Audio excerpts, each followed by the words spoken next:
on demande de trouver l'énergie potentielle de pesanteur. Ici, c'est généralisation. On demande de trouver l'énergie potentielle de pesanteur, c'est EPP. De masse 10 kg. Ici, la masse est égale à 10 kg. Situé à 10 mètres du sol. Ici, 10 mètres du sol, c'est. Ici, c'est hauteur est égale à 10 mètres au-dessus du sol. Ici, sol, c'est le lieu de référence. Donc, je dis, premièrement, le niveau de référence est le sol. Ici, la référence est le sol. Ici, référence, c'est le sol. Et le sol. OK. Deuxièmement, le niveau de référence est à 5 mètres au-dessus du sol. Ici, hauteur est égale à 5 mètres au-dessus du sol. Ici, hauteur est égale à 5 mètres. Ok, tout d'abord, on demande de trouver l'énergie potentielle de la pesanteur. Ici, calculons l'énergie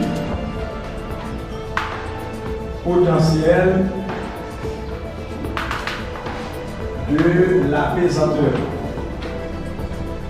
Classe, comment trouver l'énergie potentielle de la pesanteur EPP? L'énergie potentielle de la pesanteur. Ici, pour trouver l'énergie potentielle de la pesanteur, ici on pose c'est MGH. Ici, M c'est la masse, G c'est l'intensité de la pesanteur, H c'est la hauteur. Maintenant, puisque ici le référence est le sol, la hauteur, on doit utiliser la hauteur considérée. H est égal à 10. Pour cela, l'énergie potentielle de la pesanteur est égale. La masse doit être en kg, c'est 10. À multiplier par l'intensité de la pesanteur, G, c'est 9,81 pour sensiblement égal à 10. À multiplier par hauteur. La hauteur est égale à 10. OK? L'énergie potentielle de la pesanteur est égale. Ici, c'est 10 par 9,81 par 10. C'est comme quoi on a 100 à multiplier par 9,81. Donc, l'énergie potentielle de la pesanteur est égale à combien? Ici, c'est 981. 981. Donc, joule. L'énergie s'exprime en joule. Ici, si on convertit l'intensité de la pesanteur 981 à 10, ça nous donne 10 fois 10 fois 10 qui nous donne 1000 joules comme dans le couvrage. OK. Ici, c'est la première question.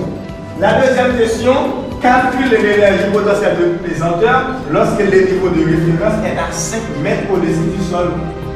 Ici, supposons le sol, c'est ici, la hauteur est égale à 5 mètres. Ici, la distance du point O à ici est égale à 5 mètres. On demande de trouver l'énergie potentielle de pesanteur. On doit poser deuxièmement, calculons l'énergie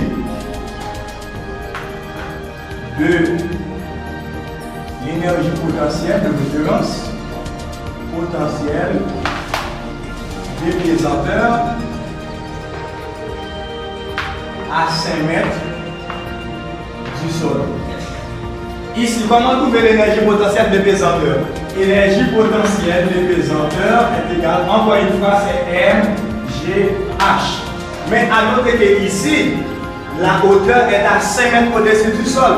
Ici, on doit poser l'énergie potentielle est égale, c'est MG.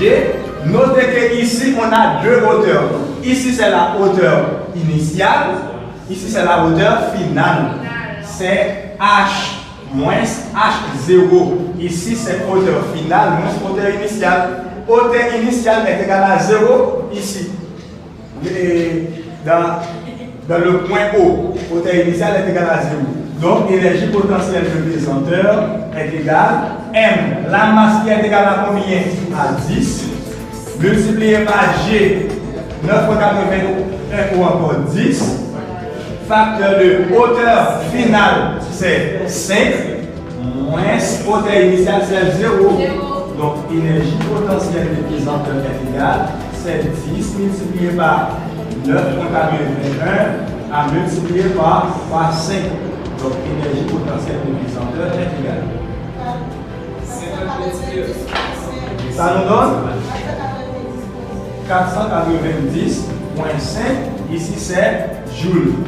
Ok, si on pose G est égal à 10, ça nous donne 500. Si on pose G est égal à 10 newtons par mètre carré, ou bien G mètres par seconde. Si on pose G est égal à 10, 10 fois 10 nous donne 100, 100 fois 5 nous donne 500. Ok, je vous dis merci. N'hésitez pas à partager, d'abonner cette vidéo. À bientôt.